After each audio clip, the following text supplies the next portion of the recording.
My name is Clara, and this story began in the most unexpected of places, inside the steam and silence of a women's bathhouse. It was supposed to be just another Sunday, the kind of day I go there to disconnect, to let the noise of the world dissolve in heat and mist. No phone, no thoughts, just me, the sound of dripping water, and the heartbeat echo of calm. But that day, someone else was there. When I first saw her through the fog, I almost thought she was part of it, just another shape the steam had drawn. She was sitting on the upper wooden bench, eyes closed, a towel wrapped around her body, hair damp and falling over her shoulders. Something about her stillness drew me in. It wasn't just beauty, it was presence. She looked like someone who carried peace in her bones. I sat a few benches below, pretending not to notice, but my attention betrayed me every few seconds.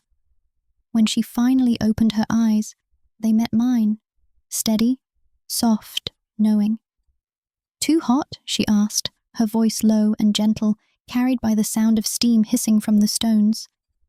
"Maybe a little," I said, smiling. "But that's kind of the point, isn't it?" She laughed quietly. That laugh, it didn't echo, it settled. Her name was Lena.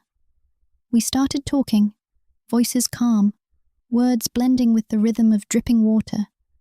She told me she came here every week, same time, same corner. "It's the only place where people remember how to breathe," she said. I nodded, or where they stop pretending they're okay. Our eyes met again. It was such a small thing, but in that moment, the air felt heavier. Not uncomfortable, just alive. The steam made her skin glow, drops of water tracing her collarbone. I looked away quickly, but it was too late. The thought had already found me. When I stood to leave, she said softly, "You should come next Sunday, the same time." I didn't answer right away. I just smiled, and she smiled back, a quiet agreement in the thick, misty air. That night, I couldn't sleep. All I saw behind my eyes was steam, her voice, and the way the light caught her skin. I came back the next Sunday. Same place, same time, the same hum of the heater, the same rhythm of water against wood.